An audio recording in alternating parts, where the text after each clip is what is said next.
There's something weird about this episode. The way that I've approached it, I think I'm experiencing something called happiness and optimism. Because this is what I've been brought, and I didn't get disappointed with the Phillies' production on the West Coast. And they did what they were supposed to do, and they beat good teams, and they almost made it to 500, and then they blew it at the end, and we'll talk about that. But it is a turning point on the season, and it is a great time to be a Phillies fan. Hello, everybody, and welcome back. This is episode number 8 of the second season of It's Always Sunny in South Philadelphia. I am your host, as always, Riley Rich, and today we get to cover the West Coast trip. I was so tempted to say West Coast swing again, but I did that the whole time last episode, and it got boring quick. The Phillies, immediately after imploding against the Mets, had to take, maybe a quick 6-hour flight across the country to go from Philly to Seattle, and then they moved down the coast and went to La La Land. So, they got to Seattle, and let's just say just things happened as soon as they hit the West Coast. I don't know if it was the sun. I don't know if it was knowing what the Pacific Ocean looks like. But the offense woke up, and that's something that we can say. And it's not just the offense. It is also Ranger Suarez, who is awoken from his den to pitch consistently good baseball. And Ranger Suarez started on Monday. He did amazing. He got, I think, 7 scoreless innings. Segura Gene and Rhys Hoskins each went deep. Those two, along with JT Realmuto, had 2-out RBIs. We talked about this before. If the Phillies can get 2-out RBIs, then things will happen.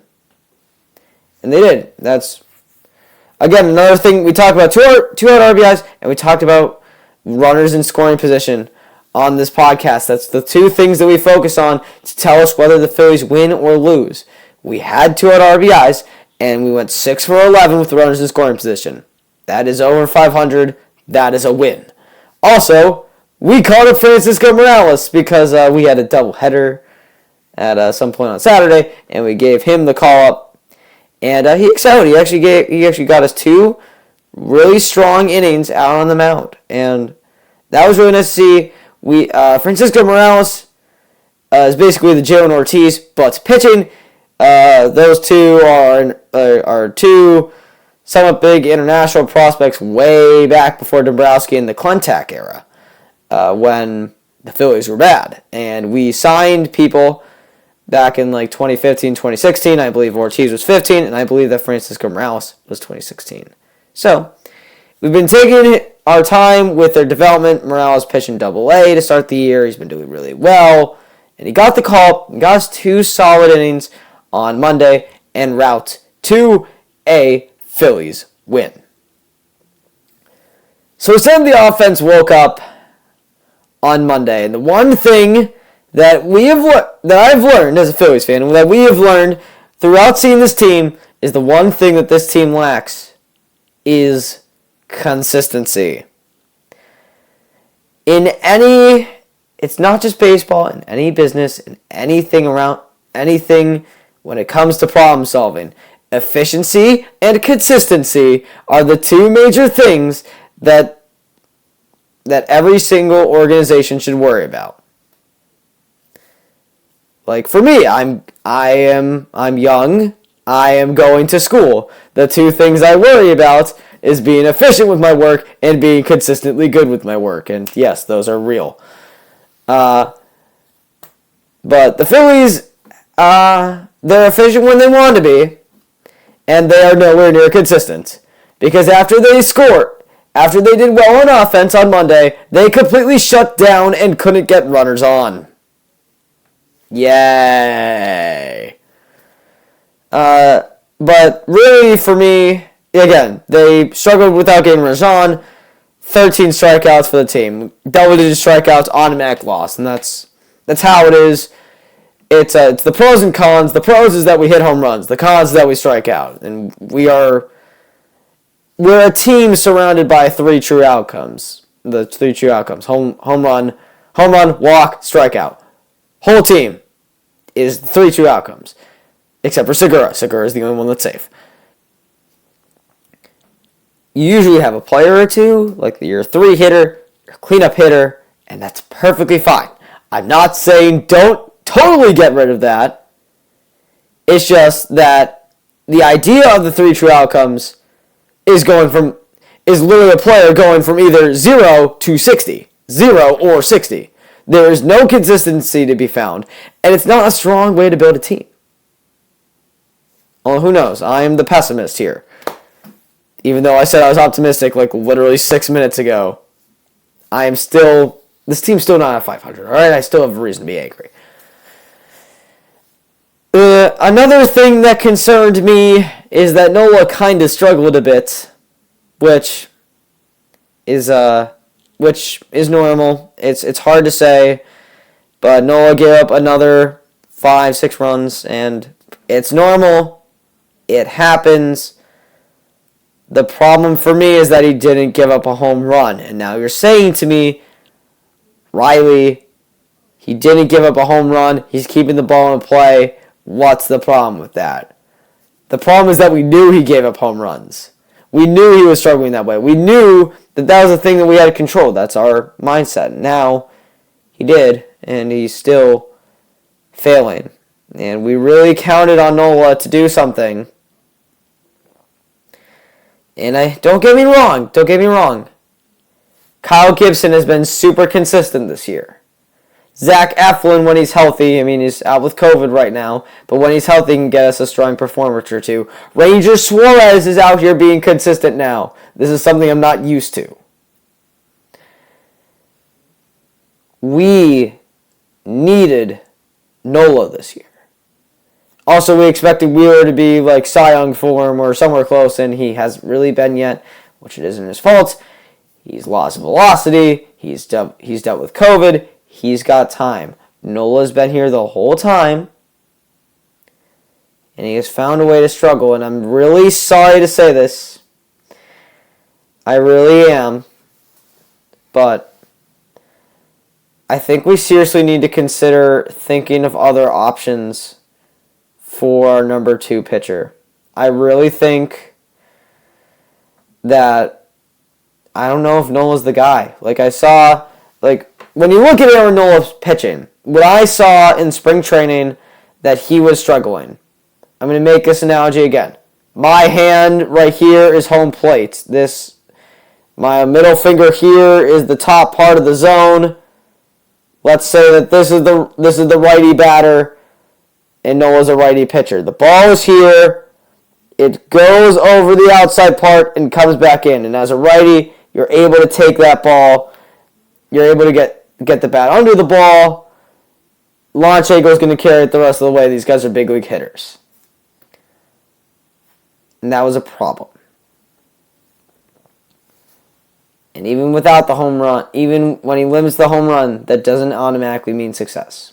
We've had Gibson doing really well. We had Ranger Suarez doing really well. And Eflin's okay. Nola's really a cause for concern. Now, I don't know if we really want to hit the panic button yet, but I think we're going to get to it later. Nola might be a key trade asset, and we'll get to it later, and we'll talk about a potential trade with one team who is historically imploding, and that I commend. We'll get to that later. But for now, we need to go back to offense, because apparently we were on the highway, and we're at 60 miles an hour, and we were cruising, and there's nobody on the road, and then somehow there's a red light that somehow was on the highway, which, if there is, that is a huge state of concern, and I would be terrified. Thank God I'm not driving yet. But anyway, that's my analogy that I'm going to use. So now we have the green light, and we're going 60 again. Because not really. We're deceivingly going 30 because we just hit 0. That's what I'll say. We have ramped up our speed, and people see it as an interesting thing. So the Phillies won. The Phillies won 4-2. That's what I'm supposed to note that it's a bullpen game. And I did doubt Bailey Falter for starting this game. I really wanted to see Connor Brogdon pitch at some point, but Falter did really well. I'll give it to him. Sir Anthony Dominguez, Jose Alvarado, Urias Familia, Corey Knebel, they all had 3 hits combined and gave up 1 run. And the bullpen did amazing. Again, bullpen. They're good when they want to be. They're efficient when they want to be. They have no consistency. Don't you love that? The offense kind of shut down, except for 1 point when Rhys Hoskins hit a grand slam. That was all of our runs. We won this game 4-2. Rhys hit a grand slam, which, yes, I get it. Rhys Hoskins is on a hot streak. We need to savor this guy. Let's put him at the leadoff spot for whatever. Seriously.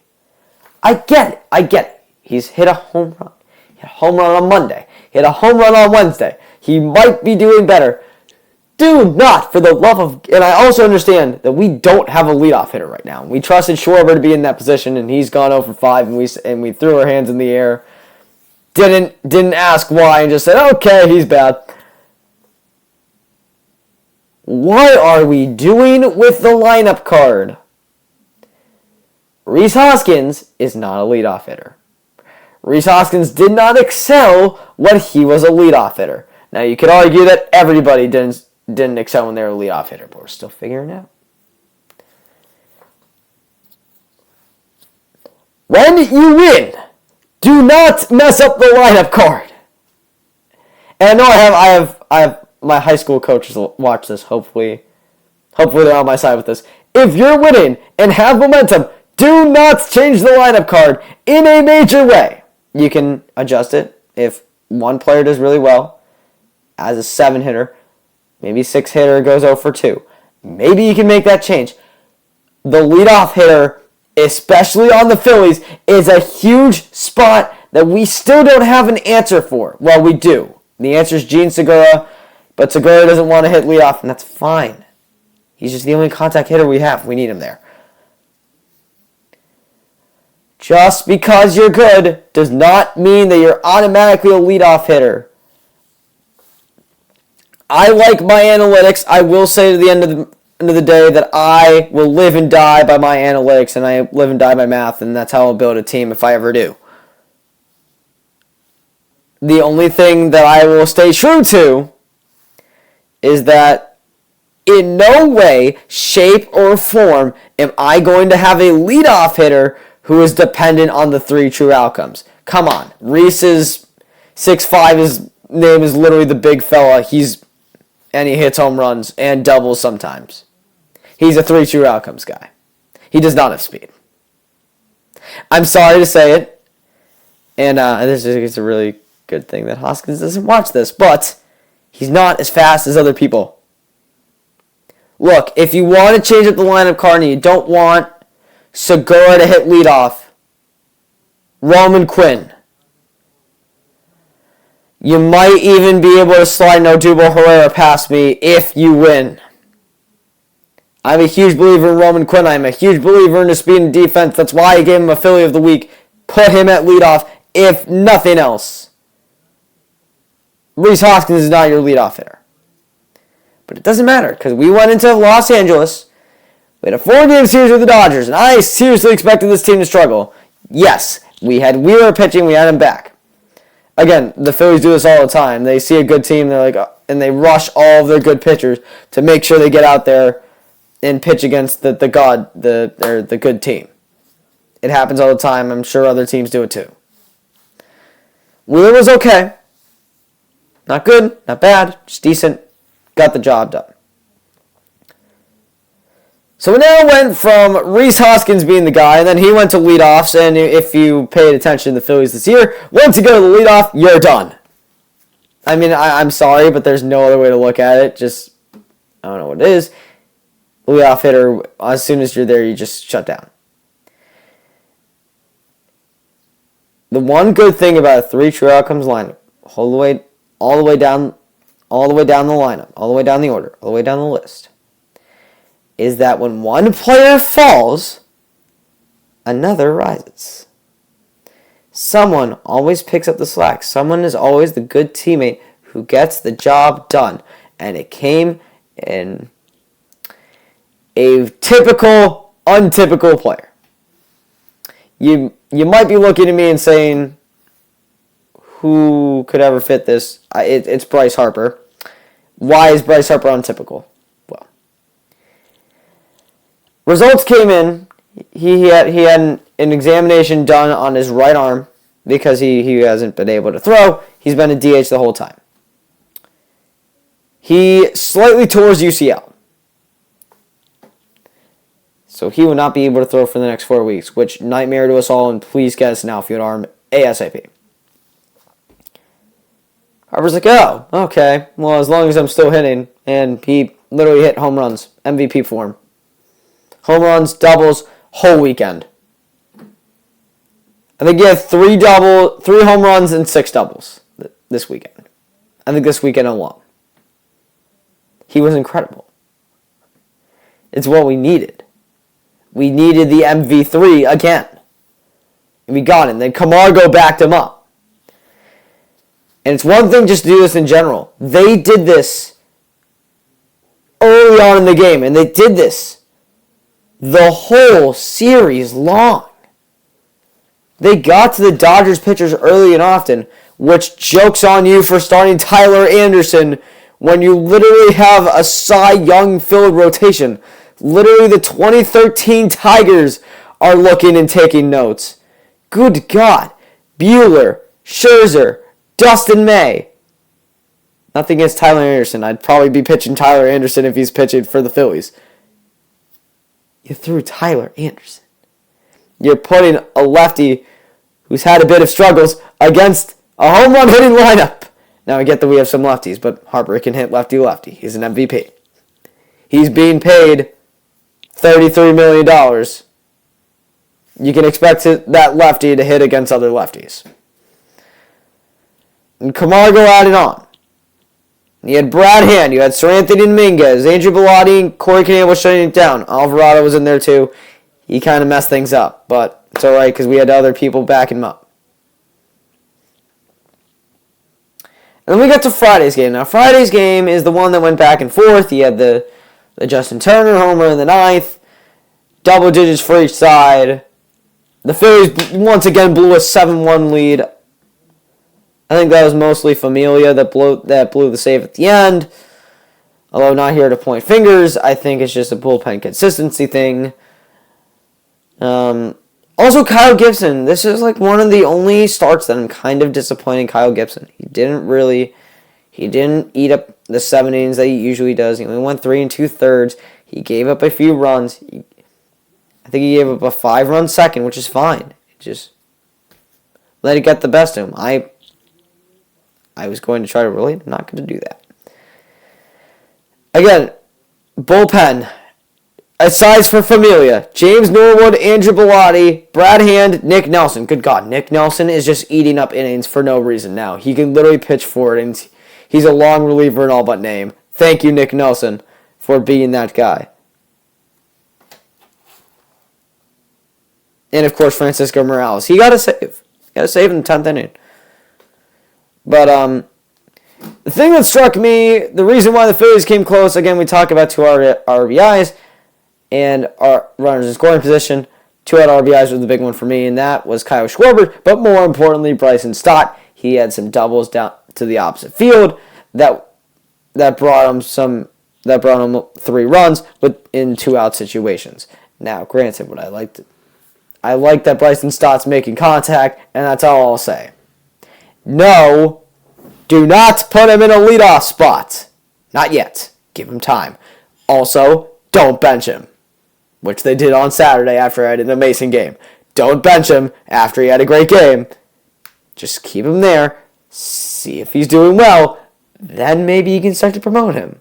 Just not immediately. Don't go 0 to 60. This team likes ramping it up way too quickly. You can't do that. It hasn't worked. Quite simply hasn't worked. Saturday, this is where we talk about the offense showing up, and then showed up immediately. 8 runs, all 8 runs for them in the first 4 innings. Gene Segura, Bryce Harper, Rhys Hoskins, Kyle Schwarber, all with home runs. Schwarber and Hoskins went back-to-back. Actually, Hoskins hit a home run in the leadoff spot, so you can somewhat ignore the thing that I said earlier. 4 home runs, first four innings. Got to the Dodgers. Obviously threw Urias off his game, which is something that we needed. Ranger Suarez was dominant as always. The thing that I liked about Ranger Suarez was he wasn't afraid to throw a sinker and fastball. Now, he wasn't being ridiculous. He wasn't throwing it in locations he shouldn't have. He located on the low outside quadrant of the plate. If this is the plate,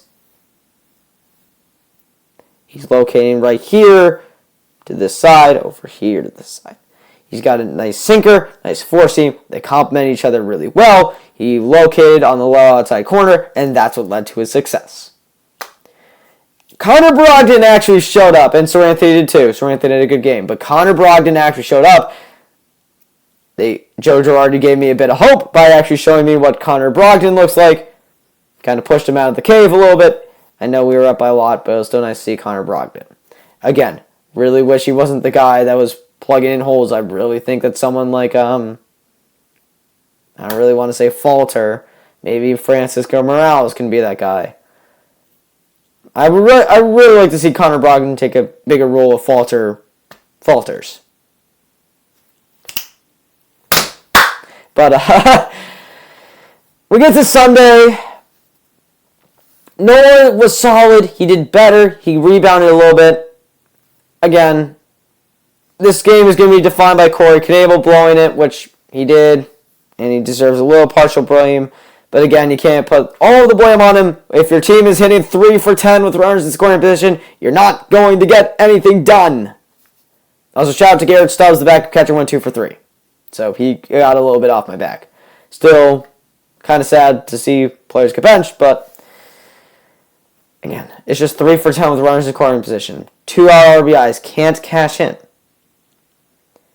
And yes, as every single Phillies fan, if you read any article written by a Phillies fan or a Phillies organization, the one thing they will say is that they are angry right now, but once they get a night's sleep, or this would have been on Sunday, once you get a night's sleep, then you can look at the silver lining. The silver lining here is we took 2 of 3 from a playoff contending AL West team in the Mariners that are basically as good as us, and we took 3 of 4 from arguably the best team in the National League.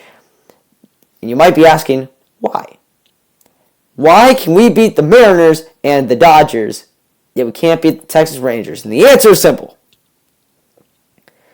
The Mariners went out and got Adam Frazier, Ranger Suarez, and Jesse Winker. Definitely the last 2 focus on. The Dodgers lineup is completely full of all-stars, and from top to bottom in the order. Those 2 are offensively inclined teams.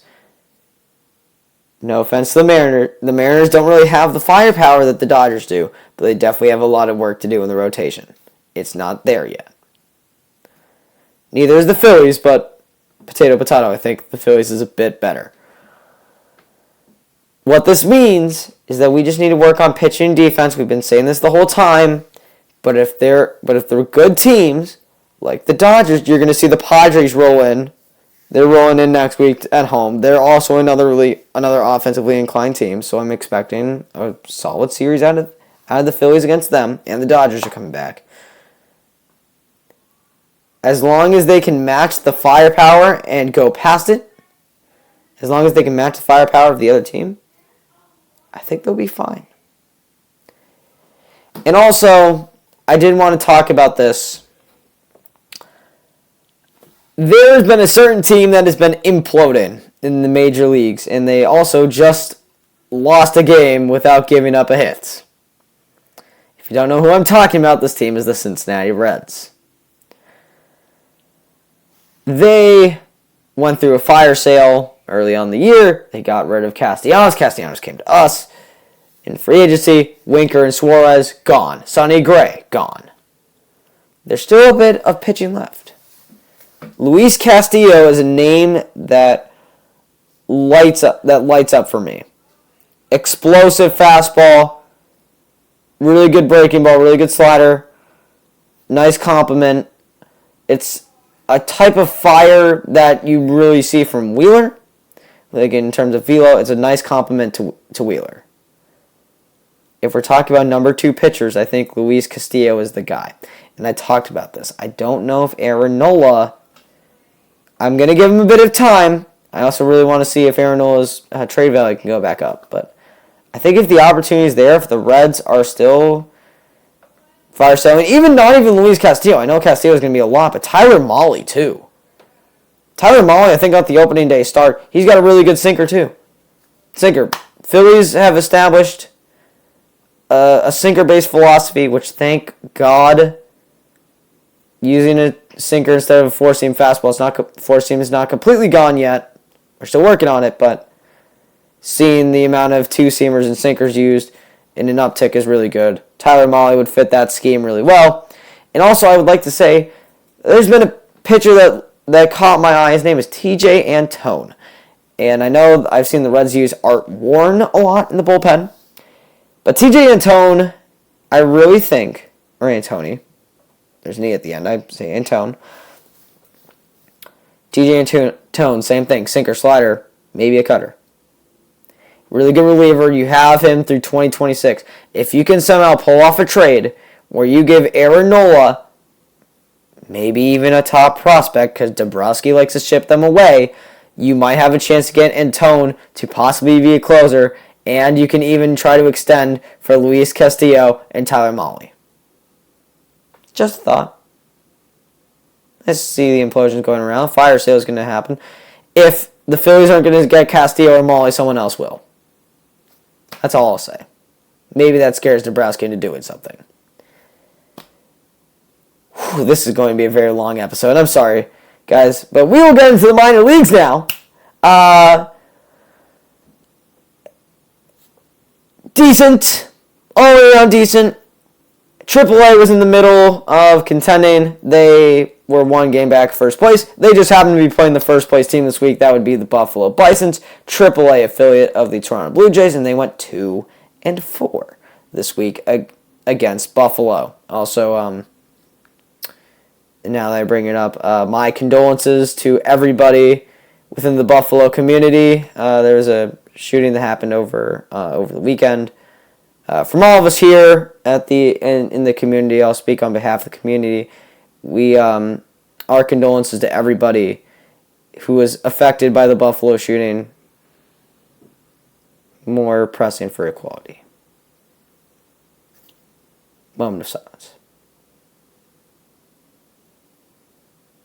Thank you to the community. We'll keep our thoughts and prayers to those involved.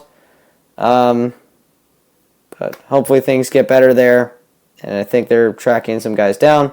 But AAA, they went 2-4 against Buffalo. Austin Wynns did really well. He got catching former Oriole. Bryson Stott got the call-up to the Major Leagues, as we talked about. He did really well, 200 RBIs. And Corey Oswalt got traded to the Phillies. They call him a veteran pitcher. Minor league pitcher. Did really well for the Phillies to start off, so I'll give him that. Double-A did way better. They went 5-1. They played Bowie, the Double-A affiliate of the Orioles. Jalen Ortiz has done really well. Josh Ockimy's still in that OPS conversation. We talked about Francisco Morales and his call-up. And I believe there's a pitcher by the name of Noah Skillor. I'm sorry if I said that incorrectly.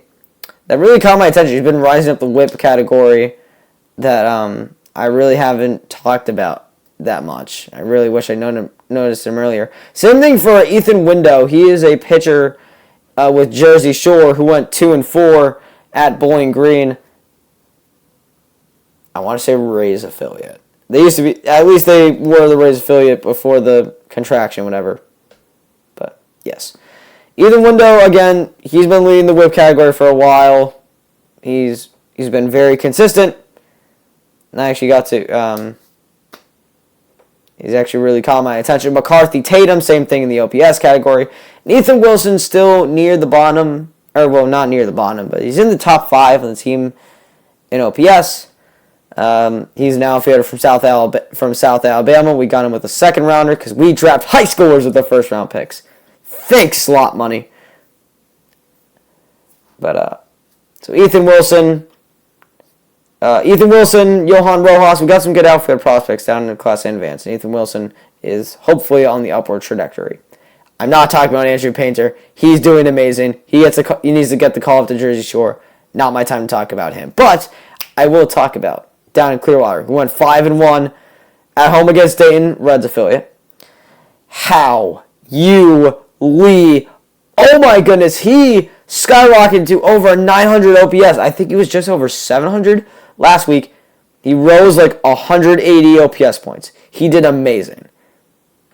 Showed power. He's shown speed.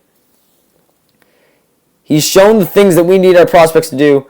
Lee had an amazing week. Definitely in the consideration for Philly of the week. I will tell you if he just missed. Alexis Azwahe also as well in the OPS category. He's been a steady riser. Malik Binns. I mean, it's really hard to talk about anybody but Andrew Painter. But Malik Binns had a really nice week on the mound as well. Right behind Painter in the whip category. So now, over a half an hour into this episode, definitely the longest in IASSP history, it is time to award our Philly of the Week. So drum roll, please.